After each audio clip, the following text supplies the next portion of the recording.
Hi,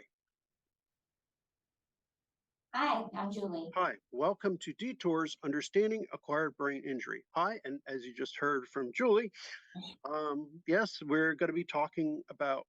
I said you're a numbers geek, though, right? Oh, I am a numbers geek. Yeah. Still are. I mean, you and I have talked about that before. You still do your numbers thing, right?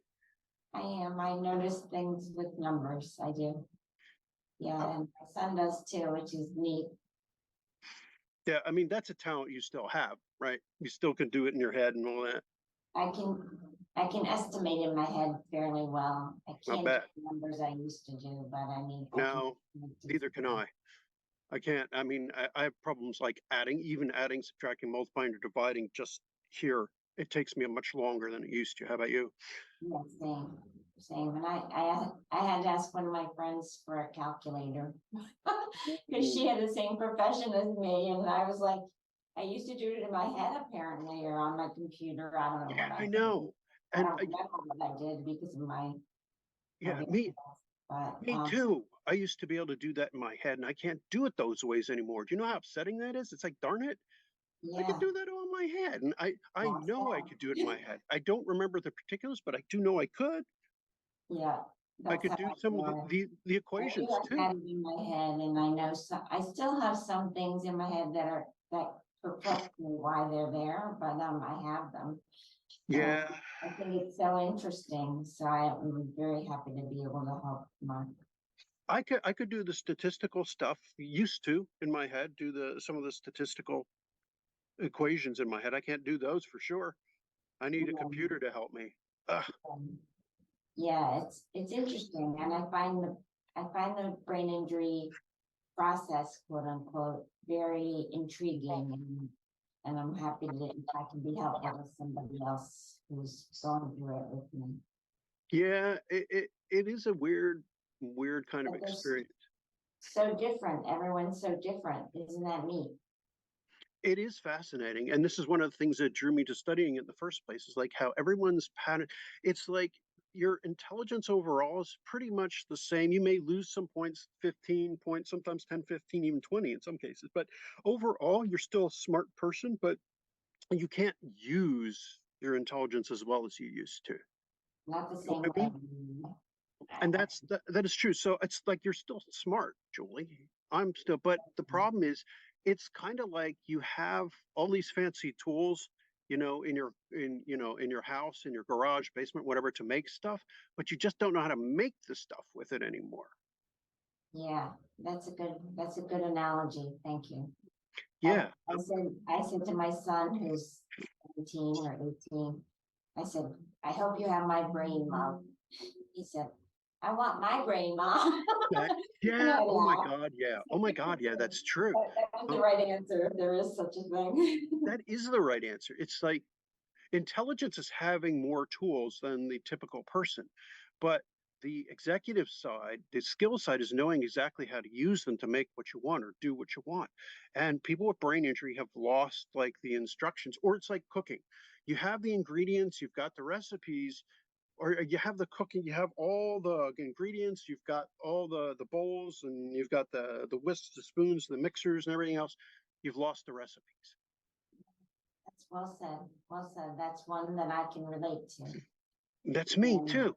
I don't have the darn I'm not recipes a anymore. cook, but I can relate to that because I remember doing things with my family and not knowing what I was doing in the kitchen. So my family helped me, Right. and it was good. That's how you learn. You learn by other people's help.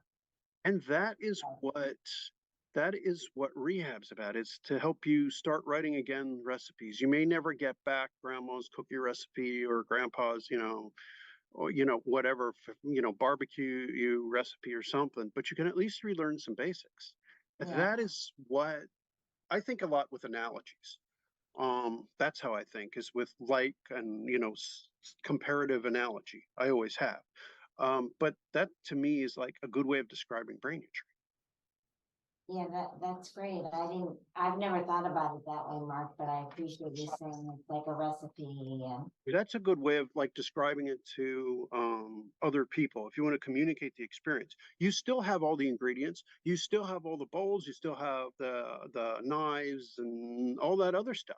You just lost a lot of the recipe, and you haven't lost all the recipes either. You just have lost a bunch of good ones that you used to really like. yeah, well said. I sometimes wonder if I may, whether I just don't know how to access those recipes. And that is true also. Um, as part of like the memory problem is maybe like a bunch of the pages are stuck together in that recipe book. That's fun. I laugh because I can picture my mother's cookbook stuck with the pages stuck together. I personally Yeah, don't and get that that is much, but I can see my aunts and my mother's cookbook stuck together and my grandma's too, so it's funny. and some people, some people like us who are high functioning, who are very high functioning before it happened to us, are like chefs. And you can imagine how much a chef would freak out if their master cookbook, if they, it got wet or something and a whole bunch of pages got stuck together and ruined. And that's us. We are really smart people, and we've got the best ingredients, the best knives, and we have those awesome skills. But our recipes, many of them have been ruined, and now we're trying to figure out what to do. We have to start all over again. But at least we have the skills because we've been to school. And I think I'm going to use this analogy to make a short video, a very short video talking about the experience of brain injury like that. Thank you. Actually, you triggered that thinking in my head. You're the one who got me thinking about that as a way to describe it. Because, yeah, I don't cook, as mentioned already, and, and I eat, Yeah, and you know what good but food and is. I like eating, Yeah, so, but I don't like cooking, I could, so. to be honest with you, I could burn water. Um, I really could. I'm terrible, and I never was any good at cooking. I lived when I was in grad school, working towards my doctorate. I would like eat raw or cold ravioli, or like right out of the can, or Pop Tarts. Or when you're in grad school, or a friend of mine who's in med school, she was talking about how bad, who has a brain injury, to a doc with a brain injury. She was saying, I'd eat, she was like, oh, eat cold cereal right out of the box, or and I said, yeah, eat Pop Tarts right out of the container. It's like your dietary habits are horrible in grad school. I'm sure yours were awful in grad school too. Yeah, I am. I didn't go to grad school, frankly, but I thought you had your master's in math. now I have an actuarial certificate in that. Okay. All right. I just have a BA, a bachelor's in arts. Okay. Well, you still went to Boston, didn't you? You went to a very Went to bachelor's prestigious, in arts, yeah, and I saw doctors at Mass General, if that makes a difference to but you. you went to top level, like you went to a top level undergrad for your math. So no Oh, easy test. yeah, But it was hard. It was hard, yeah, and exactly. I had to cram to pass exams, that were too hard for me. I crammed and I stuffed them in my memory. Exactly. That I can't tell And you it how was, much crap I was lucky. I I was lucky. lived off And I my had some memory. Yeah, people me that were too. smarter at it than I was, and they helped me think of it different ways. So, Well, I relied on my memory for a lot of stuff. I memorized a lot of crap. And like a lot of the medical knowledge I have is all memorized stuff, long-term memory, but I have a problem with short-term memory. yeah, yeah, it's so interesting, isn't it? It's fascinating. I love it. It's one of my passions. Yeah, I can Um, tell. yeah, it's the way I help take care of people. It's like using what I know. So basically, it's like being a biological, encyclopedia on that one topic.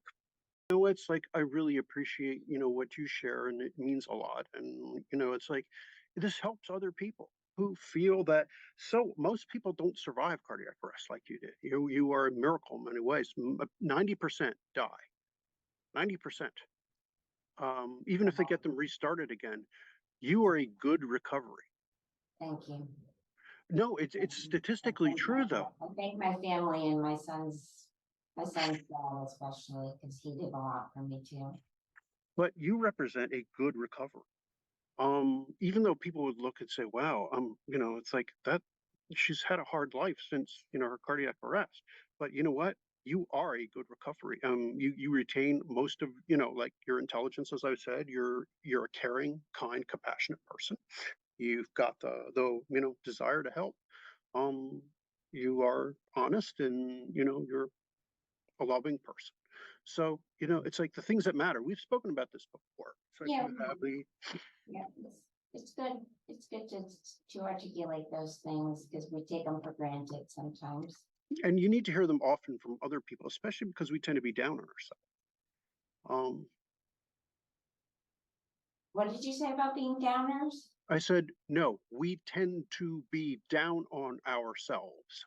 Oh, thank you. I misunderstood what you had said. Excuse me, Mark. But we are, because because of just the way I'm wired, I guess. My dad was a really technical man and my Mhm. mom smart woman, but and she was very loving and everything, but I don't think of her as being technical. And I think she was Right. in her own way, but compared to my dad, Mhm. wasn't. Right. She's the loving portion of my mom and dad relationship. Right. And he was also, but he showed it in a different way. Mhm. And I think that's great because I think men and women show their emotions very differently. And I think each person shows their emotions and they they demonstrate how we feel is very dramatically different from each other. We're products of our culture too, and of our time. Um, Men have so long been told, don't share, don't cry. Men don't share how they feel. That is psychologically very bad, and it leads to violence. It leads to, um, like the a rash of shootings and other things. And if you don't, and there are a lot of negative changes, not just here in the States, but all around the world, which are leading to a lot of problems. And I think a lot more people have traumatic brain injury than they realize it, and or other forms of brain injury. I have a professor who was teaching us. He's now since deceased, but he was talking about. He said he believes that everyone has some degree of brain injury. It's just whether you can test it or. And he says the problems, a lot of the symptoms of brain injury are emotional and behavioral outbursts of anger, for just crazy rage outbursts, and all kinds of other things too, like having problems perceiving speech or problems reading and writing. And if you can't communicate very well, you tend to act out, and that leads to a lot of like problems with physical abuse, child abuse, spousal abuse. That Exactly. leads to brain injury too, and you pass it on generation to generation. Yeah. I think my son lives with his dad now, and his dad has a partner, which is great for them. But she was very generous and Mhm. wanted to meet me one time. I had met her not for the first time. I was just having a little gathering about raising my son then. Mhm. And she said, I'd like to treat him as if he were my own child. Right. I appreciate Yeah. that because, and I would have loved to be able to do it, but I just can't. So, Right. And that is an act of love too. To recognize your own limits and to know what's in his interests. You acted at that is an extremely loving thing to do. I To wouldn't recognize, blame them, but that's the way my ex-husbands chose to do it, and I think it was good. It worked out what best for them. but I look at what you did and would say, that was an act of love by you. That was an extreme act of love. Sacrifice like that, that is a big act of love. And so always remember, that was something that most people wouldn't do. So anytime you feel, like down on yourself or feel like, about being a good person, that is a huge act of kindness and love beyond what most people could do. This is what I mean when I say you're a kind and a loving person. Thank you. This kind of thing.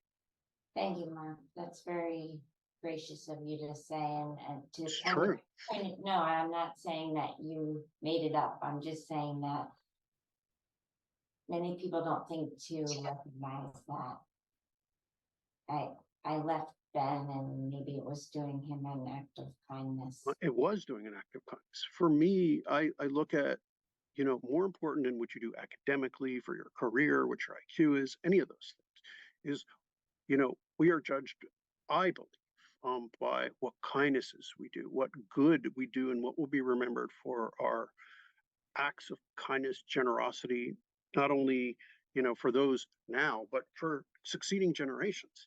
It's very Jewish of me. What do you expect? Um, so, But uh, I didn't recognize that it was Jewish of you, but I appreciate you pointing it out to me. worrying about the next generation, because Yeah. it's like that's, you live on through, through not only your kids but your Tradition. future generations. Yes. Well, I part think of that one, half I leave half the and half. window on the roof, so I don't, my son, Need brain that. healing after a certain period of time, Mark, or does it stop healing? You heal for the rest of your life. However, you don't heal as fast. The disabilities that you have, usually after about 2 years, are pretty well set. In other words, the problems that you've got, those are going to be the kind you're going to have for the rest of your life. However, as long as you work your brain, you work your body. Uh, I'm a huge advocate for swimming, as if you couldn't tell. If you see my videos and everything else, and swimming is really good, because it provides both an opportunity for aerobic and anaerobic exercise, and it gives you a chance to like be in a low gravity type environment. So it takes the load off of your skeleton, off of your arms and legs, and allows you to move in ways you normally couldn't.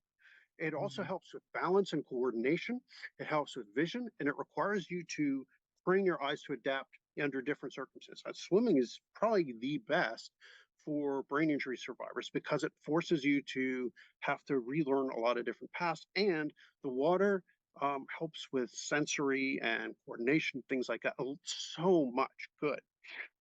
So yeah, but yes, in answer to your question, it does, but it's much slower after the first couple years. So you are long past like rapid healing. You and I both are healing very, very slowly. Instead of going by miles, which you do the first couple of years, now it's by inches. That's okay. You will heal for the rest of your life. Huh? Little by little. Exactly. And what's important is the more you push yourself, the more complete the healing is, because once the initial couple years, what happens is neurons that are hurt start to recover if you push them to grow. But after that, those neurons are, it's like the ones that were hurt will either recover or they will die. That's it. Those that will die are dead and they're not coming back. Those that have recovered are fully back. So after that, what you have to do is teach the neurons that are um, like hurt, to take over the jobs. It's kind of like if your company lost a bunch of workers, and they weren't sure and they finally quit and you laid some off. Those that are left, um, they have to learn other jobs, and have to learn to do other jobs. So that's what you're doing. You're teaching your neurons that are left how to do the jobs of the ones that are gone. So And that's what. fascinating. You explain it very, very succinctly and clearly. Thank you. But yes, you do heal. And that's important for you to know, is that you are still healing and you will till you finish. It's just now it's more traditional learning with the impairments that you have. So it makes traditional learning harder. A lot of like kids and teenagers, well, all of them almost end up in special education if they have a brain injury, because they learn kind of like kids who have severe learning disabilities. We would be classified as having learning disabilities. And that's okay. Hey, there are a lot of kids who are, gifted and learning disabled. Yeah. Well, there's also faith for the future. I mean, we can change that acquired brain injury status and Yeah, move forward with programs like you are helping me learn, Mark, and yeah, others in and and you are helping people. Whoops. Bye. You are helping people. Hello, who is it, please? Can you fix it or should we It's okay. Yeah. So yeah, no, you're absolutely correct. Um, yeah, I agree with you. In that, we're all you're reaching out too. Um, you make a positive difference. Yeah. Um, as you're teaching people as well, whether you realize it or not. And I know that, it's like this is why Friends of Brain Injury, this is why detours exist, is to help other people understand. So many survivors are brand new to this. They may have just had a cardiac arrest and they're worried. We've gotten messages at Friends of Brain Injury about um, my mother, my daughter, my son, my father, my husband, wife, whatever, had a cardiac arrest, and what's going to happen? I got one of those messages a couple weeks ago, and I thought about you, and I even mentioned that I said my friend Julie is a cardiac arrest survivor, and I sent like your intro video to them so they can see, that it is possible to do well after cardiac arrest. And you're an example of somebody who's done well, that because so many are afraid, well, gee, either A, they'll never wake up, or if they do, they're going to be stuck in the nursing home forever and they won't get to have their company again, and it's like you give people hope. please give my name and number to that person if you'd like to? Sure, of course. And this is what I mean about being generous and kind. And yes, I will. I wouldn't have done that without your permission. And anyone who is watching here, if you want to email and pass it along to Julie or something like that, please let us know at Friends of Brain Injury. She's one of our, well, when it comes to people with cardiac arrest and anoxia, she's probably one of our, like, well, to understand this, Julie's probably one of the most high functioning of our cardiac arrest and anoxia survivors. We do have a video about what happens to your brain when you experience cardiac arrest and anoxia, explaining like, well, I used, with Julie's permission, I used her story to explain how that works. It's a complex process. And to be honest, most people do not survive. But um, not only did Julie survive, she's done very well. So there is hope. Will there be effects? Yes. If it's been more than 5 minutes without oxygen, if your heart's been stopped for more than 5 minutes, yes. I do have a question for Julie. Ed, because this is something that's always bothered me and I've always wanted to ask. Um, if you had the chance, if you knew your future, would you have wanted them to resuscitate you fully? Would I have wanted it? Yes. Would you have wanted to be resuscitated? Good. I'm glad to know that because I always felt guilty whenever, I did manage to resuscitate someone as a nurse. And it's like, because I know how hard the struggles can be. And I always felt bad. And I was like, did I just make their life hard now? And is it what they would have wanted? And I always felt bad. And it's like, I could share my reasons if you'd like, yes, yes, why please. I I would think, like that. yeah, I wouldn't, I mean, I know it personally it's because I do have a child now, but I would never leave him. If I had my choice, right, and I wouldn't leave my parents to watch their youngest child die. It's not mhm, okay. Doesn't right, feel good, and I wouldn't want that for anyone. right. And that's important to know that. And yeah, um, and you still contribute a lot. You still do good. Thank you. Stuff like I don't know this. how sometimes, but Uh, trying to do things with you is good for me, Mark. Thank you. You've and opened my eyes to some things that I didn't know that were possible, so I I applaud your perseverance with me. always, as long as you're willing. Sorry? I said, as long as you're willing, and I hope you remain willing too. I will. Yeah, I will. Thank you. Um, you know, because for me, it's like for the longest time, I felt guilty about, many people that, I did help with the resuscitation, but they were unconscious. Their hearts had stopped for like 10, 15 minutes sometimes. And it's like, you feel, did I do them a disservice? You know, and that's a Yeah, hard thing to struggle with. Although for myself with the brain injury thing, I'm glad I survived. I'm happy that they found me. I'm happy they were able to fix it because I would have missed out on so much, and I would have missed out on my beloved wife and the people that I found that I love and care about, including yourself and so many others. So I am happy that I made it. yeah, I'm glad that you are. And I'd love to be partnered again, and I said, if I don't have another partner, well, so be it. I But don't you marry do. well, but, I'll get a dog and I'll name it Magellan, that's what I Yeah, just. that's a great name, by the Isn't way. it funny? Excellent name. But you know what? You do have people that care about No, you. You do I have know. you I do have people know. that love you. Of course you have Ben, and you've got Ben, you've got your sister and other people, but you Yeah, also have people here. my I whole care, family feels about me, I know that. right? And And you've I'm also very got happy about you've also got us too. that. Thank you, it's a brave new world, Yep. Yes, it is. yeah, And it's like, and if you care back, it's like that matters too. thank you, I do care. I do care, and I wish I could have changed my life at the cardiac arrest day, but I didn't.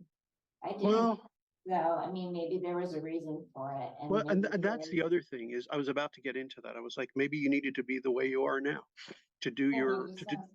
No, what I'm saying is to be who you are right now. To be the woman you are now. You needed to be the way you are.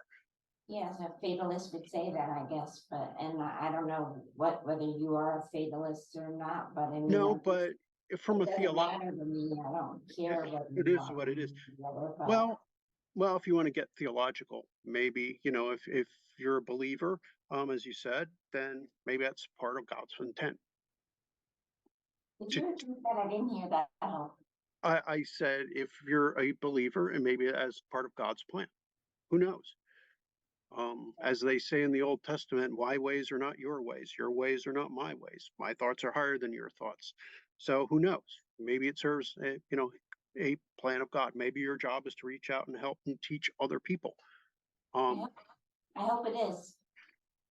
I hope it is. I don't know. I often say, I often look at Job and I look at Isaiah an awful lot, and I think that that can be part of our mission. Yeah, I hope it is. I I hope it believe is. No, I believe it I is. don't know. Lately, I've been like a little bit wishy-washy. Yeah, I don't know if that's my age or just the way that's I you know think. what, it could be part of it. Plus now Ben and we know we've talked about this. Ben is ready to go to college, so you again are like, well, he's going away on his own thing. Part of it is to raise a kid, but part of it is to help the next generation too. Beyond being focused on yourself and him, then you start to focus on other people. You need to get outside of yourself because focusing just on your kid is kind of self-focused. But then when you have to switch to focusing to other people, it gets a little harder. Yeah, yeah, it has been. It has been, I have faced challenges Mhm. and I'm lucky. There's a lot of I should philosophy think in all that this. now. I should feel lucky that, and I wish I felt lucky, but I'm not, I don't always. No, well, who would feel all the time, even those without the same challenges? But it's like you can always find, it's like I agree with Deb, who's one of our people who does. She said you can always find there's something positive if you want to. You can always find negative if you want to. It depends on your heart. That's great. That's great. I agree with her. I don't disagree. I don't know that I agree Mm. entirely, but I do agree. So yeah, that's a little more heady. She always had a philosophical bent to her. Uh, Deb did. So, Mm. I think I met Deb once. Do you know if I did? I'm pretty sure you did. And she definitely has videos. She's making one for us too. She after her son is getting married. She's had her brain injury for, oh God, how long? 40 years. Um, And so she's really experienced with it. She's had both sepsis and traumatic brain injury. So she's an old hand at this. So yeah, The platter has been filled. you tell me about it. But she's always had kind of a positive attitude about things. But you know, she got married. She had her brain injury in 1988, and she yeah, she was like, it was before it was even a thing. So eh. I see by our clock, we just are about out of time. It was awesome talking to you as always. Anyone has any comments, anything you want to talk about? Because we kind of deviated off of our topic a little bit, but We do. I, And we do. as we do, but I enjoy talking to Julie. So we'll try our topic sometime later, but I'm gonna let her go. If you have comments, questions, please like and subscribe, and we will talk to you later. Bye. Bye, have a great Bye. night.